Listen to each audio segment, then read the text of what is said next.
After a triumphant return, including a parade for the heroic soldiers of the Illinois 8th Volunteer Infantry down Michigan Avenue, Dr. Miller would begin his medical career in Chicago.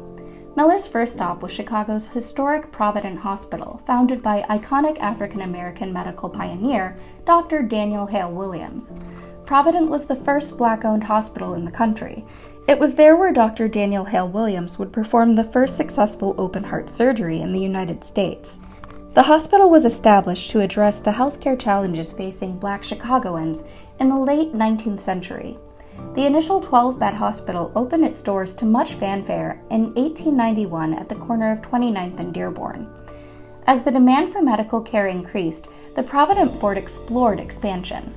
An 1896 campaign raised sufficient funding to construct a new building on donated land at the corner of 36th and Dearborn. This effort was aided by famous abolitionist Frederick Douglass, who gave a public lecture in Chicago and presented a donation at the hospital site. In 1898, the hospital moved into its new 65-bed location at 3624 South Dearborn. In the late 19th century, Dr. Edward S. Miller joined Dr. Daniel Hale Williams and the Provident Hospital staff specializing in the Department of Pediatrics. He also taught at Northwestern University School of Medicine, as the Provident Hospital served as a training facility for Black medical students who attended Northwestern University Medical College but could not treat white patients. Dr. Miller would work for many years at Provident Hospital while simultaneously maintaining a bustling private practice in his offices located at 3101 South State Street in Chicago. Throughout Dr. Miller's medical career, he treated hundreds of patients through many turn-of-the-century health challenges. The Board of Health lamented in 1902 that the great and rapid influx of population had caused the dangerous overcrowding in all the poorer districts of Chicago. Overcrowding produced deaths from tuberculosis as well as from sanitation-related contagions. Dr. Edward Miller was front and center in caring for these patients, as there were few options for African Americans. Every year in the early 1890s, 10,000 to 12,000 children under 5 died in Chicago. Like the rest of the world, Chicago suffered from the influenza epidemic of 1918 to 1919. In just 1 month, October 1918, 10,249 Chicagoans died of flu, bronchitis, or pneumonia, which was 4 or 5 times higher than normal. Dr. Miller's staff work at Provident Hospital, private practice on State Street, and training work through Northwestern Memorial Medical College allowed him to play a critical role in the health of Chicago's African American community at the turn of the century. But just as his mother, Susan Penman, felt deeply for the heart of the Black community in Danville, Kentucky, by working to maintain their dignity at their time of death, Dr. Edward Miller launched a similar crusade in Chicago. Deeply committed as a race man, Miller was troubled by the discrimination and racism involved with the accessibility and affordability of African American burials in Chicago. The October 29, 1910 Chicago Defender wrote about the challenges facing the Black families dealing with the burials of their loved ones. The Defender wrote specifically about the unrest and heavy-heartedness of a Black washerwoman as she described how she had to pay $50 for a grave, and white people only $25 for a similar burial. As advertised in 1906 in the National Corporation Reporter, Miller, along with Chicago businessman J.T. Parks, incorporated the Parkwood Cemetery Association. This later led to the merger with the Mount Glenwood Cemetery Association that eventually would purchase the Mount Glenwood Memorial Gardens in Glenwood, Illinois in 1906. Memory Gardens became the first integrated cemetery in the Chicagoland area. They funded this venture through a radical method of selling stock certificates to finance the growth of the cemetery. This historic cemetery went on to be the final resting place for such famous Chicagoans as former leader of the Nation of Islam, Elijah Muhammad, world champion bicyclist Major Taylor, and All-American football player and judge Fred Duke Slater. Dr. Miller paved the way for thousands of people in the African American community to have a sacred and honorable final resting place. On June 4, 1910, the Chicago Defender wrote about Decoration Day at Mount Glenwood Cemetery. It wrote, "On Decoration Day, 300 people took a special Chicago and Eastern Indiana train from Chicago heading for the Mount Glenwood Memorial Garden Cemetery. The cemetery is a beautiful sight to behold. It is locked in, as it were, by the forest. At intervals, a train on the Chicago and Eastern Illinois Railway passes, making its appearance and disappearing as if on a stage. As the early 20th century progressed, Dr. Miller turned his attention to other ventures in the Chicagoland area. The Knights of Pythias were the first national fraternal organization to receive a charter under an act of the United States Congress. It was founded in Washington, D.C. by Justice H. Rathbone, who had been inspired by a play by the Irish poet John Bainham about the legend of Damon and the Pythias. The original Knights of Pythias was a secret benevolent society devoted to promoting peace, brotherhood, and philanthropic service. At the time, the Knights did not extend its lofty principles across racial lines as it refused membership to African Americans. So, not to be daunted, in 1880, black men formed a parallel but separate organization called the Colored Knights of Pythias of North America. The Colored Knights of Pythias would go on to build some of the most iconic and architecturally impressive structures in the country. Famous black architects designed large historic buildings in Dallas, New Orleans, Indianapolis, and Chicago, just to name a few. Dr. Miller served as Grand Medical Director of the Chicago-based Knights of Pythias and worked as a director to help finance the erection of the incredible Bailey's Bronzeville building, which served as the national headquarters of the Colored Knights of Pythias.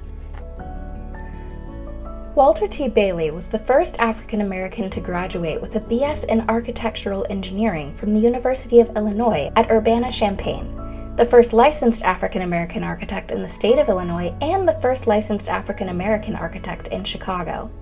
Dr. Miller helped Bailey receive the biggest commission of his career, the Knights of Pythias' new national headquarters in Chicago.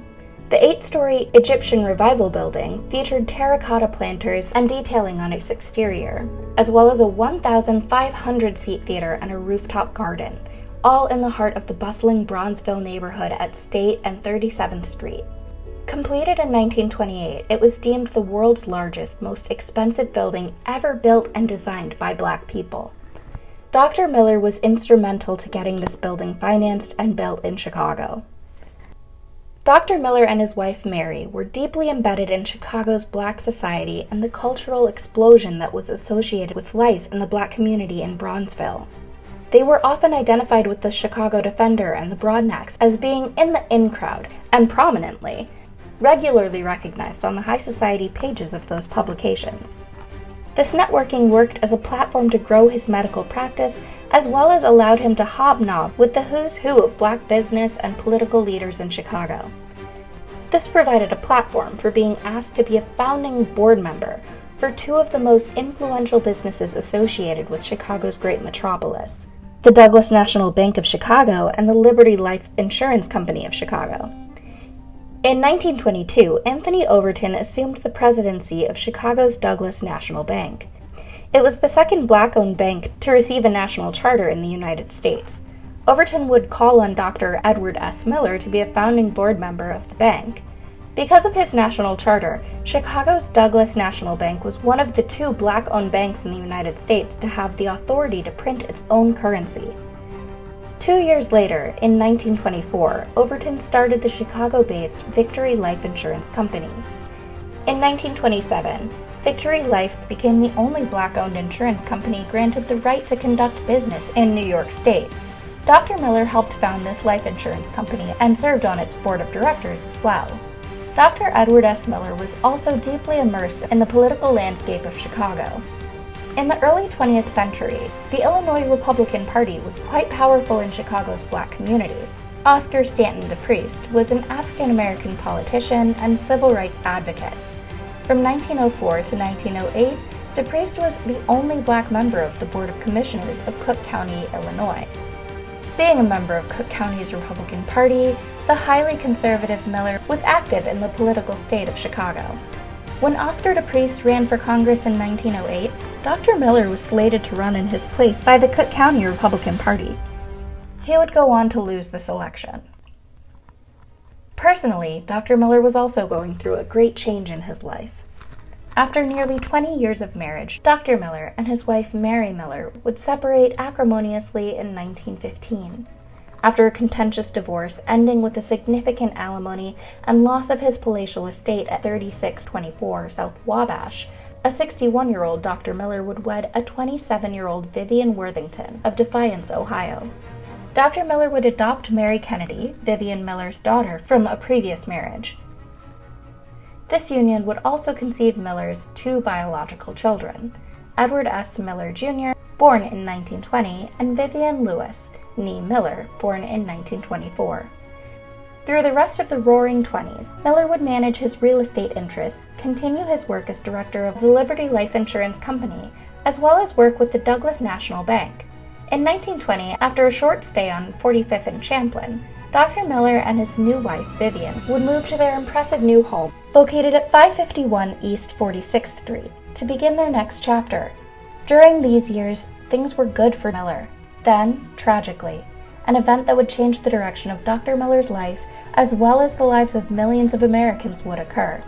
On October 24th, Black Thursday, the stock market lost 11% of its value at the opening bell on very heavy trading. On October 29, 1929, Black Tuesday hit Wall Street as investors traded some 16 million shares on the New York Stock Exchange in a single day. Around $14 billion of stock value was lost, wiping out thousands of investors. Together, the 1929 stock market crash and the Great Depression formed the largest financial crisis of the 20th century. The Great Depression was particularly impactful in Chicago's Black community.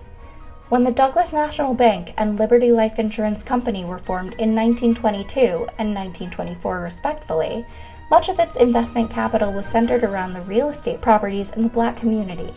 When the Great Depression resulted in massive job losses and real estate values plummeted, many African Americans were forced to default on their mortgages.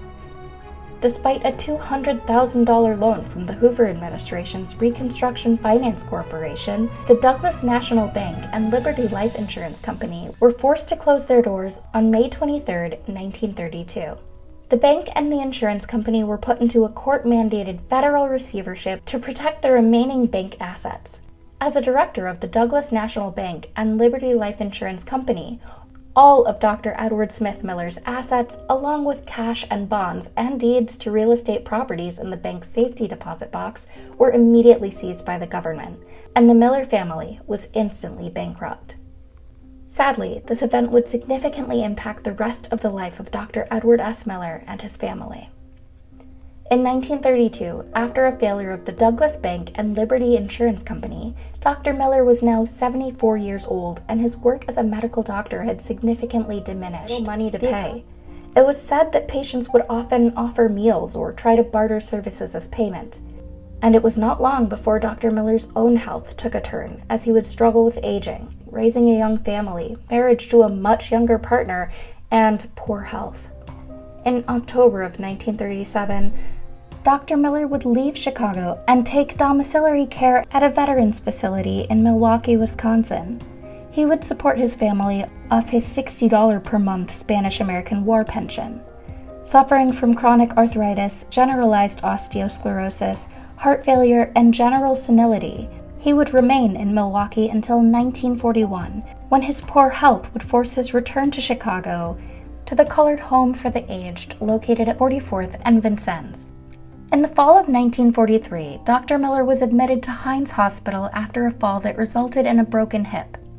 At 9:43 p.m. on October 7, 1943, in a hospital room in Maywood, Illinois, Dr. Edward Smith Miller would die. He would be taken by Mac's Funeral Home and buried without a headstone in the cemetery he founded, the Mount Glenwood Memory Garden. Dr. Edward S. Miller, born enslaved in Kentucky, participated in the Great Migration north to Pennsylvania before settling in Chicago to attend medical school and eventually founding the iconic Provident Medical Hospital. He would go on to serve as a medical officer for the Illinois 8th Volunteer Infantry in the Spanish-American War, secretary for the groundbreaking Douglas National Bank, and a founding member of the Mount Glenwood Memorial Cemetery. A titan in business, a healer on the battlefield, a bridge between worlds, black and white, north and south, old and new. May he rest in peace, and may his legacy never be forgotten.